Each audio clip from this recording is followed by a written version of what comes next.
Now it is my privilege to introduce one of the greatest people that you'll ever meet, and someone that I'm really excited to have as one of my mentors, Star Coulbrooke. So here we go.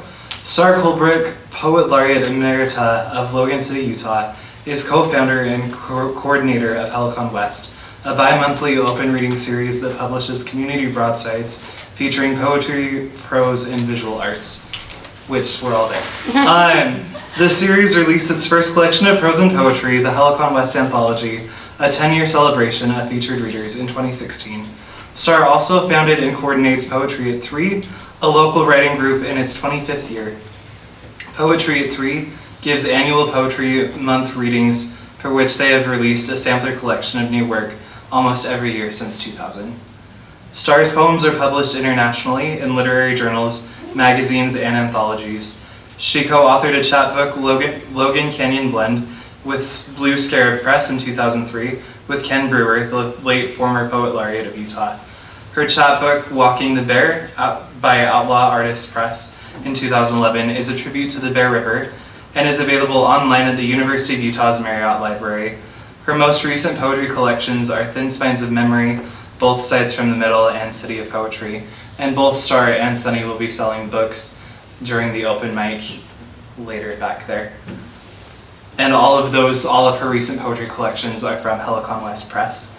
As Logan City Poet Laureate, Star conducted monthly poetry walkabouts and poetry workshops from which she composed collaborative community poems using lines contributed by those who attended her events, many of whom are in this room.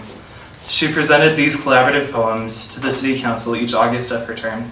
Star also composed poems for various events, organizations, and public figures, one of which was her poem for the inauguration of Utah State University President Noel Cockett in May of 2015.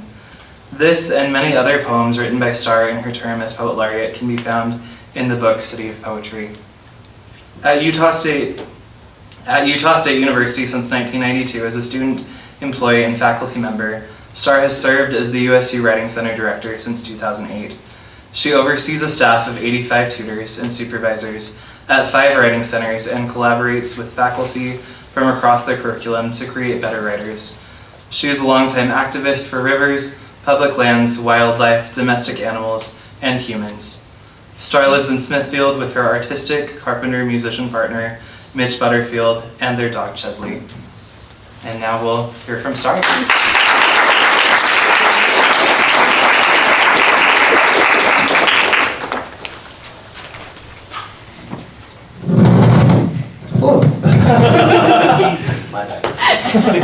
Sounded like thunder. Something. Thank you all for coming. Thank you, Sean, for introducing me.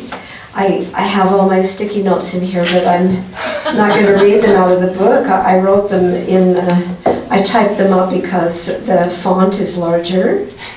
So you can pretend that I'm reading out of these, but I'm not. I'll put those up there. Sunny, that was lovely. I'm really glad I got to hear you read again, but you didn't read quite long enough. So the next time you come, plan to read longer. I'm going to read from my book, City of Poetry. But first I want to do a few from my Both Sides from the Middle, starting with some somber notes, and then moving to some more humorous poems from the book, because I think we need to laugh more these days. So I'll start there, and then I'll read some excerpts from City of Poetry, which I think might be kind of interesting and fun. I'll do sort of a mashup. Both Sides from the Middle is about a timid Idaho farm girl who gets married too young, because that was about the only option way back then. And she moves to the big city of Logan to start her new life. But that life is not quite what she imagined it would be. As in the poem Fringe, which is in the book, when the thing every girl imagined in the innocence of pre-connubial bliss is likely to go horribly wrong. For example, do you ever look at your neighbors and imagine what happens when they go inside the door? Well, bears. One, I'm not making this up about the two of them. The wife's already checked the garage for his truck, gassed and buffed for the hunt, guns polished and blued in the rack, whiskey bought, ready for a fight. Anything can set him off, dusty mantle, crumpled rug, a tool out of place, even the look on her face. 2. Along their stark expanse of vinyl 6 feet high, 2 black iron silhouettes, noses facing north, legs at a lope. Plodding, head bent, past the bare decor, the wife wipes her feet at the porch and opens the front door with sleeved hand, not to mark the brass with fingerprints. And sometimes you wonder how a person can get out of a situation like that. It's hard to say what might spur someone to make a change, and sometimes it takes years or decades, as in the case of this farm girl turned wife, to start breaking free. Aerobics by God. It was a class for women only, women in the same church honing their bodies for husbands who told them God said it was good to be fit, and ever since birth control, women could be. So every Tuesday morning they followed a church-approved leader through ladylike routines in new leotards and ballet shoes, embarrassed at the sight of butts and legs they'd never seen before, their shapes having always been covered in Sunday pleats and gathers. Gradually, as confidence crept in with dance steps mastered to such easy routine they could have walked it in their sleep, their thoughts began to wander, endorphins they hadn't owned since puberty, pushing them into loving their muscles, liking their new form, such energy. A few of the ladies quit, went off to the fitness center in town and started working out with weights.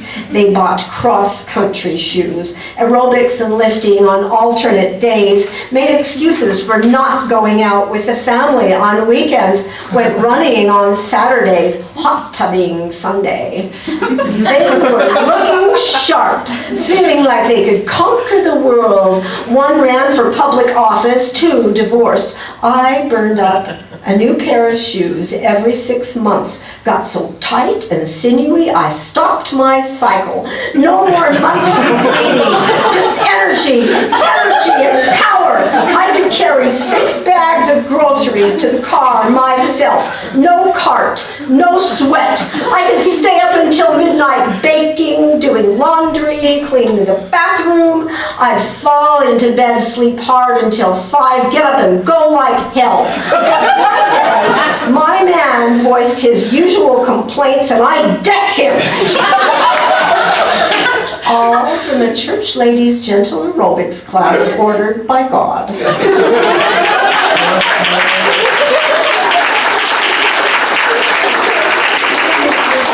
And may I just say, since this is uncensored, that there are things other than sexy workouts that can make life worth living. Thongs. Now, I don't mean the ones you get at Dr. John's. That's what the word means nowadays. I'm talking about what's now called flip-flops. Such nuances there are in words, right? And what meaning we find in the simplest of things. Thongs. Had a pair of pink thongs. Little girls are supposed to like things pastel and floppy toes out in the open. I liked the slip-slopping sound of rubber hitting pavement, slapping back up against my feet like a birthday spanking. Some of us never outgrow our lust for the plunge of a strap-on skin, the down and up of dampish rubber, whapping our senses into summer, sweaty flesh bathed in that tingle of want, more than want, a palpable need. And then I met my niche. He's the one who inspired most of the poems in this book right here. He was there with me throughout all the writing, putting up with my incessant moaning about not having time to write, not having a place to write, no room of my own, all the male poets having wives to bring them coffee, and type up their manuscripts, and make their dinner so they could keep writing, and Virginia Woolf telling us we could change all that and then drowning herself anyway. I've had to rethink my ideas over the years about what I need to keep writing. And this book shows how worth it the not having the writing space can actually be. A woman reconciles herself to living with a quota of animals. Inside her 800 square feet with 2 dogs, 2 cats, and a man, the woman ponders another adoption. But every morning it is already a contest for her lap, of which there is only one, and every one of them is too big for it. And every time she comes home, they are waiting in a bunch, wagging, purring, kissing her on the mouth, wanting dinner, and they clutter. Dog toys, fake mice, shirts, newspapers, hairballs, which she must pick up before bedtime or she cannot rest.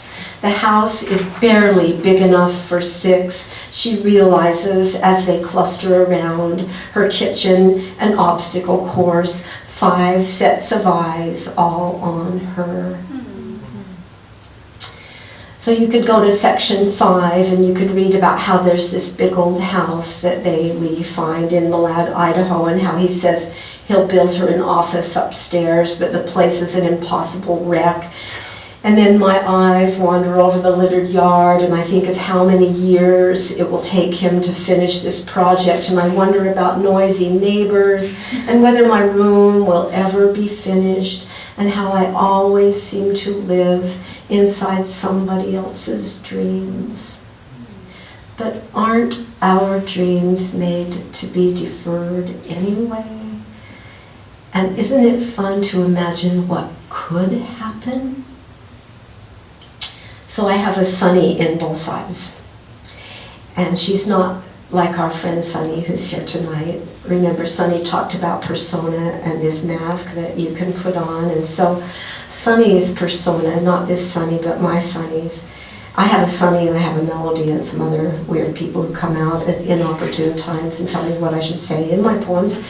And so sometimes this Sunny will bring some potential humor into a dark situation. You know, when you think about life and you think how it might be if something terrible happened, like if your spouse died or if you died and it left your spouse in a bad way because he always depended on you too much and he doesn't eat right or take very good care of himself. You always have to think about leaving him prepared just in case. Sunny cleans the fridge. In case she dies on her next trip, car crash, gunshot, slipped in the motel bathtub, Sunny makes sure he'll start out fresh, nothing on the shelves to grieve.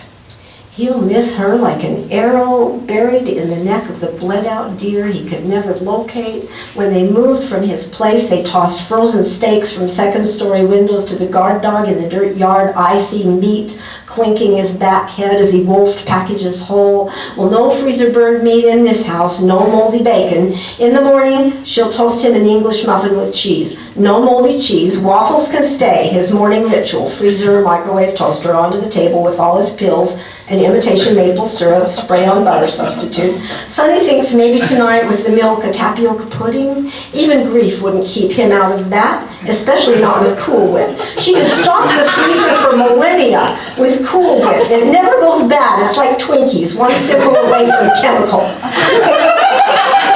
Cooked pudding will use up the last of the eggs. Cookies already baked, not his favorite. She'll take them to work, give them away.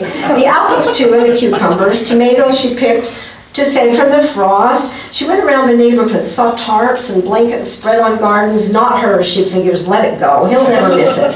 Like he'll never turn the compost, never mow the lawn again, pick up dog poop. Why bother? His motivation gone. So he wipes the glass shelves, leaves the jams in their jars, pasta in boxes, flour and cereal, essentials she needs. If she ever comes home, it could happen. Ever since she learned to drive, she's imagined her demise, a semi crossing the yellow line, and she's the deer in the headlights, so she cleans the fridge in case she dies, but every time so far she hasn't.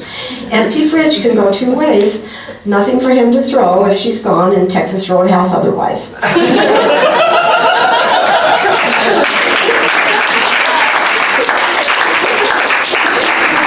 Isn't it nice that we have options? Logan is such a great place to live. We've got a few decent restaurants. We went to one, we went to Tandoori, it was so fabulous.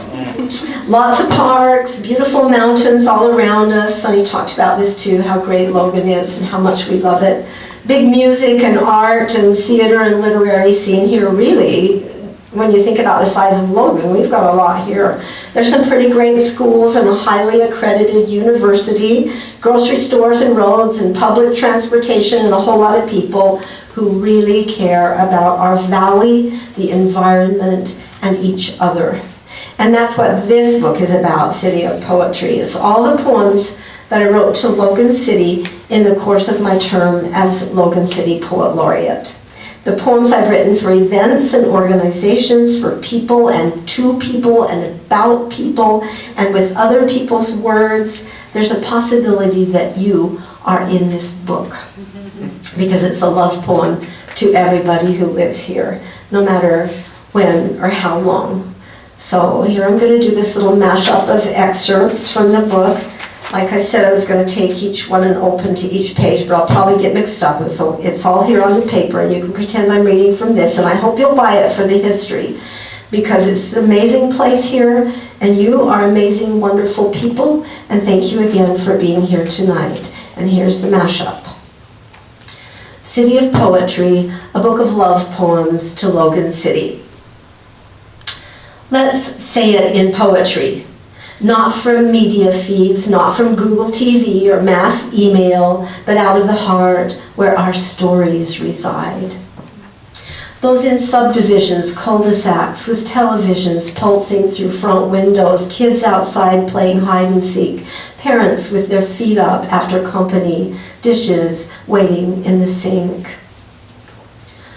Swallows that dip and tumble through the bug-thick dusk, gorging on mosquitoes that whine past our ears as we swat at them, as the peach-pink sunset spans both sides of the sky.